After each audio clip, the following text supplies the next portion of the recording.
Untuk tahun 2024 tuh kasus ini kan masalah ideologis nih.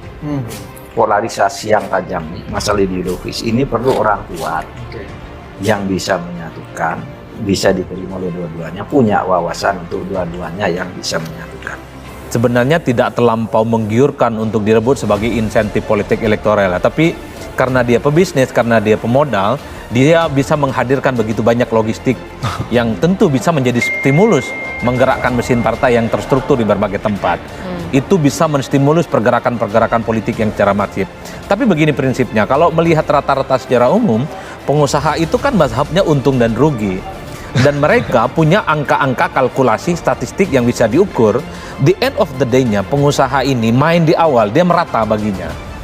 Anies Baswedan, dia selalu ingin mengesankan sebagai pemimpin yang dekat dengan umat Islam. Makanya dilakukan di sebuah masjid, di subuh hari. Sholat itu kan adalah simbolisasi ketaatan kepada Tuhan yang Maha Kuasa. Satu profiling politik yang saat ini cukup melekat pada Anies Baswedan. Mereka itu punya angka-angka statistik, mereka bicara dengan konsultan, mereka bicara dengan analis, kira-kira siapa yang akan memenangkan pertarungan di 2024. Kalau Anies misalnya, atau Prabowo misalnya, bisa dipastikan beberapa hari sebelum pencoblosan, saya kira akan berbondong-bondong, akan hijrah bermigrasi para pengusaha, para pemilik modal untuk mendukung secara maksimal ya. Itulah yang saya bilang bahwa pengusaha ini nggak terlampau peduli siapa yang menjadi presiden. Bagi mereka adalah mengamankan kepentingan bisnis dan politiknya. Makanya saya bilang untung dan rugi, cara untung dan ruginya adalah mendukung pemenang, bukan mendukung yang kalah.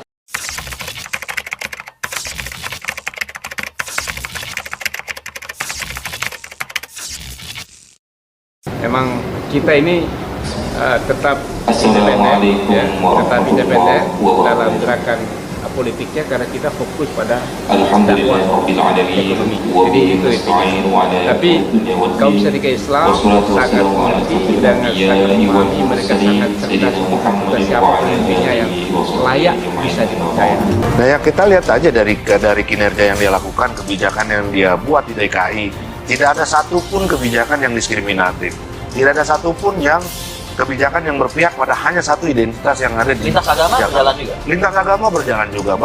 Banyak testimoni dari pendeta, dari Romo, dari mana-mana yang mengatakan bahwa, dan bahkan kelompok Hindu di Jakarta itu mengatakan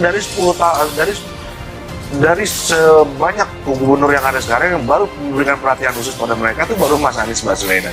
Ya, Anies kan ingin menunjukkan kepada orang Jakarta bukan hanya sebagai sentrum Indonesia, tapi dia juga setara dengan kota-kota besar di dunia. Kan itu yang sebenarnya.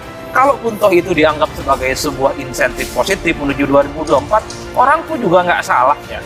Kenapa sih harus sewap misalnya ketika Anies disebut sebagai upaya menuju jalan panjang 2024? Begitupun orang yang anti Anies, jangan terlampau memaksa juga bahwa Anies sebenarnya bukan pencitraan untuk 2024. Tapi karena ini opini yang biasa-biasa saja, menyangkut Anies, the one and only, saya sebut orang yang saat ini diproyeksikan maju 2024 di luar non pemerintah, tentu segala hal yang terkait dengan Anies menjadi komoditas politik.